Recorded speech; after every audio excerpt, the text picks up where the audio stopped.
علیکم ورحمۃ اللہ وبرکاتہ۔ وعلیکم السلام ورحمۃ اللہ وبرکاتہ۔ خیریت سے آپ سب؟ الحمدللہ۔ الحمدللہ۔ 10 محرم کو تو ہم سب جانتے ہیں کہ 10 محرم کو اللہ سبحانہ و تعالی نے کس کو کامیابی دی تھی؟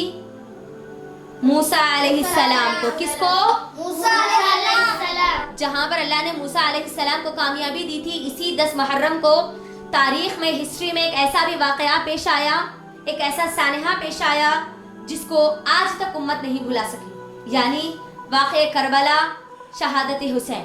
اگر ہم ہماری تاریخ کو دیکھیں گے تو یہ تو ایک سچا واقعہ ہے جو ہماری تاریخ میں ہو چکا۔ حسین رضی اللہ تعالیٰ عنہ شہید کر دیے گئے۔ اگر ہم صرف اور صرف حسین رضی اللہ تعالیٰ عنہ کی جو شہادت ہوئی اس واقعے پر اگر ہم غور کریں گے تو ہمیں ہماری زندگی کا ایک بہت اہم پہلو، ایک بہت بڑا حصہ، ایک بہت بڑی حقیقت اور سچائی ہم سب کو ملتی ہے جو آج ہم لینا نہیں چاہتے، جو اس کو ہم قبول کرنا نہیں چاہتے۔ میدان کربلا میں حسین رضی اللہ تعالی عنہ لڑتے رہے یا پھر وہاں سے بھاگ گئے؟ بتائیے مجھے۔ لڑتے رہے۔ چاہے تو وہ بھاگ سکتے تھے، وہاں پر عورتیں بھی موجود تھی، وہاں پر بچے بھی موجود تھے، وہ سب بھی بھاگ سکتے تھے، لیکن ان لوگوں نے وہاں سے بھاگا نہیں، حالات کا مقابلہ کیا، موت سے گھبرائے نہیں بلکہ ڈٹ کر دشمن کا مقابلہ کرتے رہے۔ یہ 10 محرم کو واقعہ کربلا جو پیش آیا نا، حسین رضی اللہ تعالی عنہ کی شہادت سے جو ہم سب کو بہت بڑا لیسن ملتا ہے وہ یہ ہے کہ مجھے اور آپ کو اپنی موت سے گھبرانا نہیں ہے، حالات سے گھبرانا نہیں ہے، بلکہ جب بھی ہم پر کوئی مشکل کے وقت آئے، موت کا ڈر ہمارے اوپر آئے تو ہم کو ڈٹ کر مقابلہ کرنا ہے۔ اپنی موت کو دی اینڈ مت سمجھو۔ موت آپ کی دنیا کی زندگی تو ختم کر دے گی، لیکن ایک ایسی زندگی کی شروعات بھی کر دے گی جو کبھی ختم ہونے والی نہیں۔ یہ بھی مجھے ہم سب کو یاد رکھنا ہے۔ حسین رضی اللہ تعالی عنہ جس طریقے سے حالات کا مقابلہ کرے، مجھے اور آپ کو بھی اپنے حالات کا مقابلہ کرنا ہے، ایمان کی مضبوطی کے ساتھ حالات کا مقابلہ کرنا ہے، کیونکہ موت تو آ کر رہے گی، چاہے وہ شہادت کی موت ہو، شہادت کے ذریعے ہو، یا بیماری کے ذریعے بستر پر ہو، ایکسیڈنٹ کے ذریعے ہو یا ہارٹ اٹیک کے ذریعے ہو، موت تو آ کر رہے گی، چاہے آپ کہیں پر بھی ہو۔ یہ حقیقت ہے۔ آج ہم موت سے اتنا ڈرتے ہیں کہ موت کے لیے دین کو کمپرومائز کر لیتے ہیں، موت کے ڈر سے اللہ کو ہم بھول جاتے ہیں۔ ہم مرنا نہیں چاہتے، آج کوئی مرنا نہیں چاہتا۔ موت کا ڈر کس کے دل میں کتنا ہے یہ تو ہم 2 سال سے دیکھتے ہوئے آ رہے ہیں۔ یہ بات یاد رکھنا، ہمارا رب وہ ہے جو اگر ہم کو زندگی دینا چاہتا ہے تو وہاں سے زندگی دے سکتا ہے جہاں سے ہماری سوچ اور گمان بھی نہیں ہو سکتی۔ جیسا کہ ہم موسیٰ علیہ السلام کے واقعے میں دیکھ چکے، دونوں طرف موت، سامنے بھی موت، پیچھے بھی موت، لیکن اللہ نے اگر زندگی دینا چاہا تو وہاں سے راستہ نکالا جہاں پر ہمارا گمان بھی نہیں گیا۔ اور اگر اللہ موت دینا چاہتے ہیں تو ضروری نہیں ہے کہ آپ کو ایک بہت بڑے واقعے میں ڈال کر ہی موت دے، اللہ چاہے تو آپ کو ایک چھوٹے سے وائرس کے ذریعے بھی موت دے سکتے ہیں۔ اس حق کو پہنچانے کے لیے ہم کو ہمیشہ تیار رہنا ہے، اپنے آپ کو، اپنے گھر کو، اپنے ماں باپ کو، اپنے بچوں کو، ہر ایک کو کس کے لیے تیار کرنا ہے؟ حق کو پہنچانے کے لیے اور اس پر عمل کرنے کے لیے۔ موت سے ڈر کے نہیں، موت سے گھبرا کر نہیں۔ حسین رضی اللہ تعالیٰ عنہ کہ اپنی موت سے گھبرائے نہیں بلکہ دشمنوں کا مقابلہ کرتے رہے۔ لہٰذا دنیا کے فائدے کے لیے دین کو مذاق نہ بنائے، ہرگز بھی دین کو مذاق نہ بنائے، اپنے انفرادی فائدے کے لیے امت کو مشکل میں نہ ڈالیں، بلکہ دنیا سے جانے سے پہلے آنے والی نسلوں کے لیے کچھ کر کے جائے تاکہ آنے والی نسلیں فائدہ اٹھاتی رہے ہم سے، ہمارے علم سے، ہمارے پیغام سے، ہمارے کام سے۔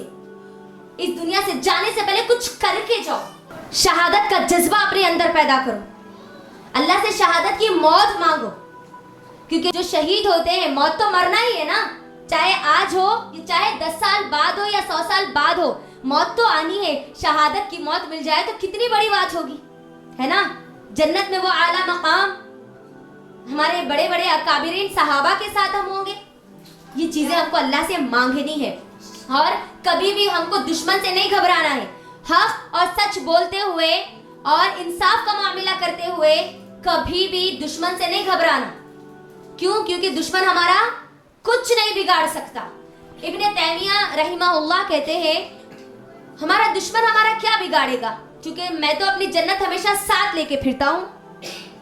اگر میرے حق بولنے سے دشمن مجھے قتل کر دیتا ہے تو میری موت شہادت کی موت ہوگی, میری جنت میرے پاس ہے. اگر میرے حق بولنے سے مجھے جیل میں ڈال دیا جاتا ہے تو میں اللہ کی خوب عبادت کروں گا, میری جنت میرے پاس ہے.